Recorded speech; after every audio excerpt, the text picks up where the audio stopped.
Assalamualaikum warahmatullahi wabarakatuh. Alhamdulillahirabbil alamin wa bihi nasta'inu ala umuri dunya waddin. Wassalatu wassalamu ala asyrofil anbiya'i wal mursalin wa ala alihi wa ashabihi ajma'in, amma ba'du. Alhamdulillah kalimat yang mulia yang selalu kita ucapkan dari lisan kita kepada Zat yang paling pantas kita cintai, kita hormati, kita patuhi dan juga kita takuti. La ilaha illallah, la ma'budu bihaqqin illallah. Tiada Tuhan di langit, di bumi, di kedalam lautan yang mengurus segala sesuatunya, baik yang tampak maupun yang tidak tampak oleh mata kita, illallah, itu Allah Subhanahu wa ta'ala. Dialah Zat yang telah memberikan berbagai macam nikmat kepada kita semua, mulai dari makanan, minuman, kesehatan, segala sesuatu yang dibutuhkan untuk menjalankan roda kehidupan di muka bumi ini. Maka sepatutnya kita bersyukur kepadanya dengan mengucapkan Alhamdulillahirabbil alamin. Salawat dan salam kita haturkan kepada manusia terbaik, manusia yang paling suci jalur nasabnya, manusia yang paling sempurna fisik dan akhlaknya. Dengannya lah risalah langit kenabian ditutup, dan Allah telah menobatkan kepada manusia terbaik ini sebagai pemimpin anak Adam pada hari kiamat nanti.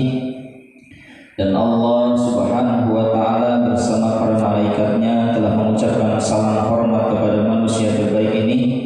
Maka kita juga sepantasnya menghaturkan sholawat dan taslim kita kepada baginda kita Muhammad sallallahu alaihi wasallam.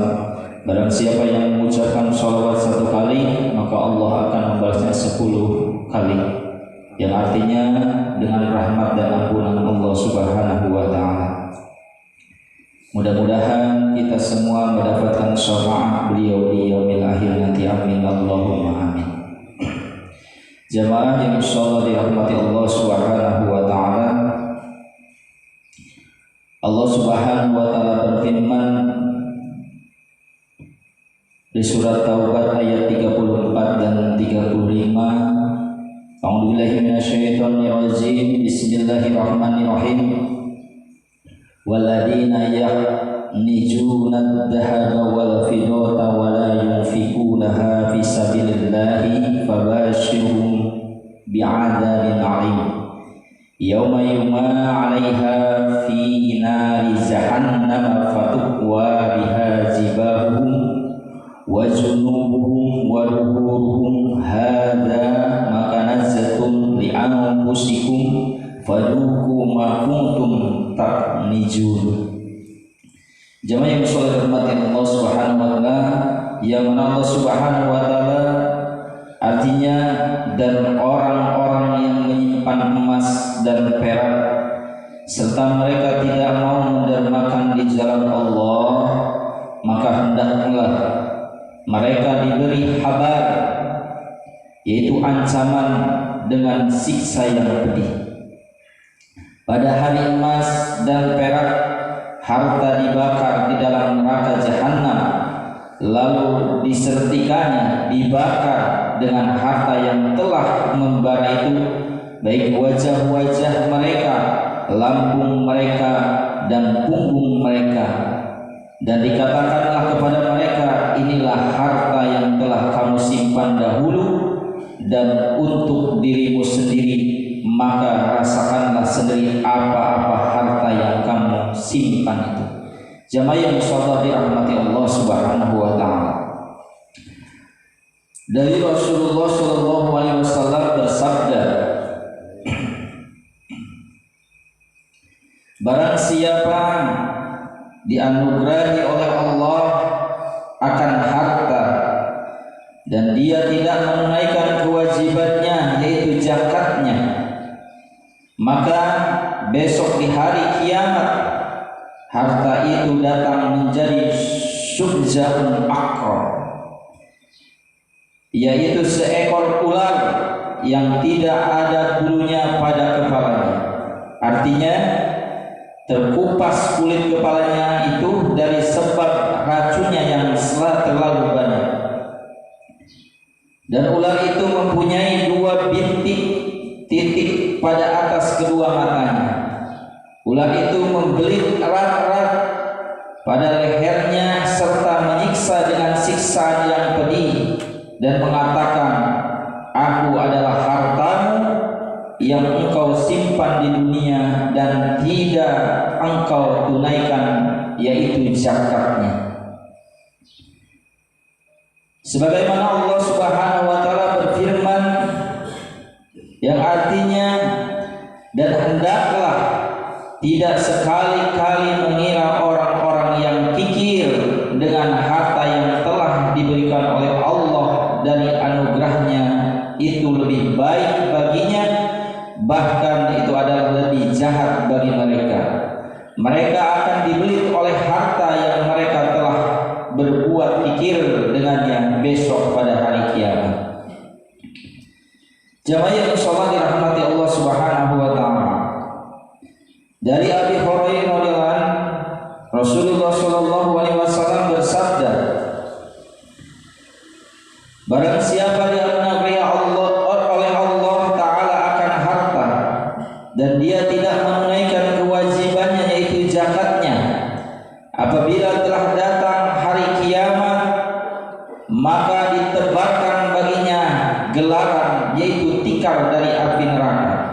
Kemudian dibakar di dalam neraka jahanam dan terbakarlah dengan harta itu wajahnya, lambungnya dan punggungnya, dan tiap-tiap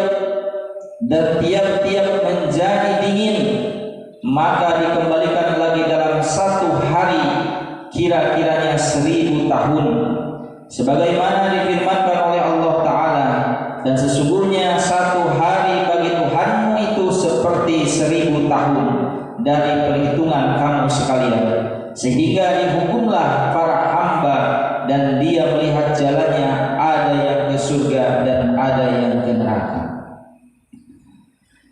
Telah diterangkan bahwa Allah selalu merangkaikan berurutan antara salat dan zakat. Dalam kitab sucinya dia berfirman, "Wa aqimus salata wa atuz zakat." Dirikanlah oleh sekalian akan salat dan berikanlah zakat. Segi urutan antara keduanya bahwa salat adalah hak Allah dan zakat adalah hak para hamba. Maka yang wajib ialah menjaga keduanya dengan sebab adanya perintah Allah Ta'ala, dan tempat kembali semua ibadah itu kepada keduanya ini. Salat merupakan ibadah badaniyah, jasad, dan zakat merupakan ibadah ma'aliyah, harta benda. Dan semua ibadah itu bisa dibagi menjuru kepada keduanya. Oleh karena itu telah dikatakan, yaitu 3 ayat. 3 ayat ini selalu berangkai berurutan dengan 3 masalah yang tidak akan diterima satu dari antara 3 itu tanpa disertai dengan yang lainnya. Allah Subhanahu wa taala berfirman, "Aqimus sholata wa atuz zakat." Dirikanlah olehmu sekalian akan salat dan berikanlah zakat. Barang siapa mengerjakan salat dan dia tidak menunaikan zakat, maka salatnya tidak diterima. Yang kedua firman Allah, "Wa atiullaha wa atiur rasul." Taatlah kamu sekalian kepada Allah dan kepada Rasulnya. Barang siapa taat kepada Allah dan tidak taat kepada Rasulnya, maka taatnya kepada Allah tidak diterima. Yang ketiga firman Allah, "Anishkur li walidayk." Bersyukurlah engkau kepadaku dan kepada kedua orang tuamu. Barang siapa yang bersyukur kepada Allah dan tidak bersyukur kepada kedua orang tuanya, maka syukurnya kepada Allah tidak diterima. Hadirin jamaah yang insyaallah dirahmati Allah Subhanahu wa taala. Dari Rasulullah sallallahu alaihi wasallam bersabda, barang siapa menahan dirinya yaitu dari 5 perkara, maka Allah menahan daripadanya 5 perkara. Apa yang 5 perkara tersebut? Yang pertama yaitu barang siapa enggan memberikan zakat hartanya, maka Allah enggan menjaga hartanya daripada bermacam-macam bencana. Lalu yang kedua, barang siapa yang enggan memberikan 1/10 sebagai zakat dari hasil yang keluar dari bumi, maka Allah enggan memberikannya keberkahan dari segala urusannya atau usahanya. Yang ketiga, barang siapa enggan memberikan sedekah yaitu derma, maka Allah enggan memberikan kesehatan kepadanya. Lalu yang keempat, barang siapa enggan berdoa untuk dirinya sendiri, maka Allah tentu tidak akan mengabulkan doanya.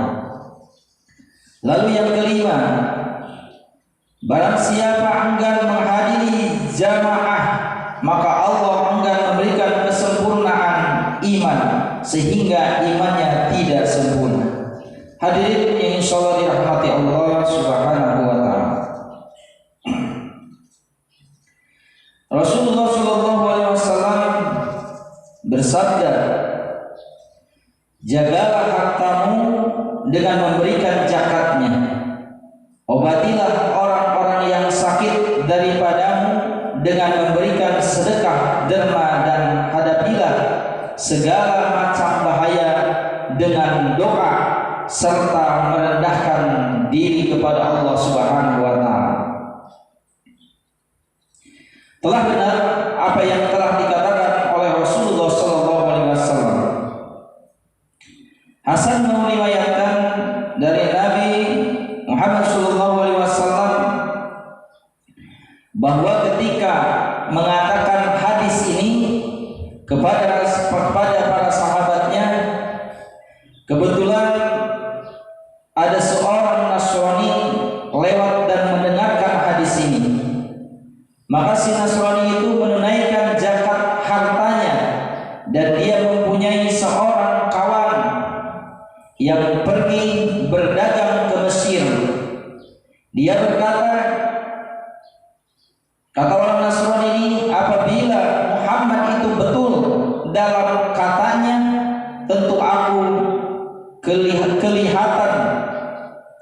kelihatan kebenarannya, dan hartaku beserta kawan-kawanku akan terjaga, dan saya akan masuk Islam dan percaya kepadanya. Tapi apabila ternyata dusta, maka saya akan datang kepadanya dengan pedang dan dia akan saya bunuh, kata orang Nasrani. Lalu tiba-tiba telah datang secari surat dari kafilah yang menerangkan bahwa para pencuri telah membegal, menghalangi jalan kita dan merampas harta kita, baik pakaian kita dan segala macam yang ada pada kita. Mendengar berita itu, si Nasrani ini menjadi susah, marah, dan berkata semau-maunya. Maka kemudian dia keluar kepada Muhammad dengan membawa pedang dengan niat membunuhnya. Sesudah surat itu datang pula surat lain dari kawannya yang isinya, engkau jangan susah dan jangan gelisah. Saya kebetulan di belakang kafilah dan telah datang para pencuri, sedang saya selamat juga semua harta kita. Tatkala si Nasrani itu membaca semua suratnya, maka dia berkata, sungguh Muhammad itu benar dan seorang nabi yang benar pula. Kemudian dia pergi kepada Muhammad dan berkata, ya Rasulullah, beberkanlah ajaran Islam kepada saya. Maka dia pun menjadi beriman dan mengakui serta menyebut kemuliaan Islam. Hadirin yang insyaallah dirahmati Allah Subhanahu wa taala. Dari Rasulullah SAW bersabda, apabila telah datang hari kiamat, maka keluarlah seekor binatang dari neraka jahanam, namanya Hurais, dari anak kalajengking. Penjaganya antara langit dan bumi, dan lebarnya dari timur sampai ke barat. Lalu tanya malaikat Jibril, wahai Hurais, kemana engkau pergi hal Hurais? Kata Hurais, yaitu ke lapangan. Lalu Jibril berkata juga, mencari apa? Mencari siapa engkau Hurais? Kata Hurais, saya mencari 5 orang. Siapa 5 orang itu?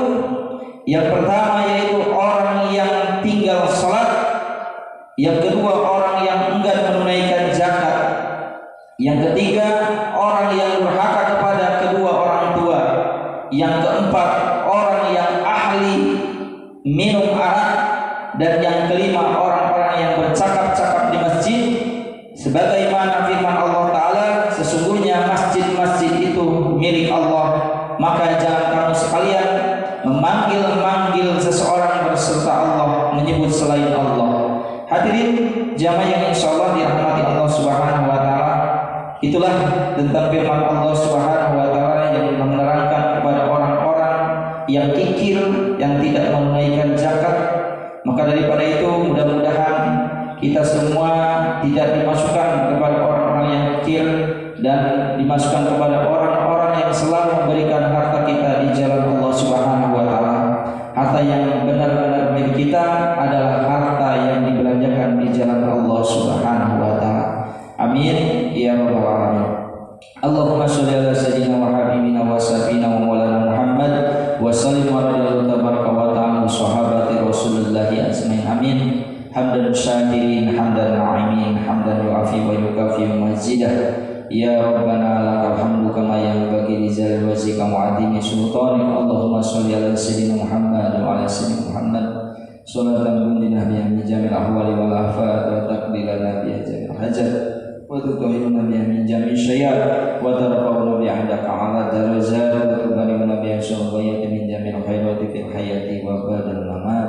Rabbana atina fid dunya hasanah wa fil akhirati hasanah wa qina azabannar. Subhana rabbika rabbil izzati amma yasifun wa salamun alal mursalin walhamdulillahi rabbil alamin. Kurang lebihnya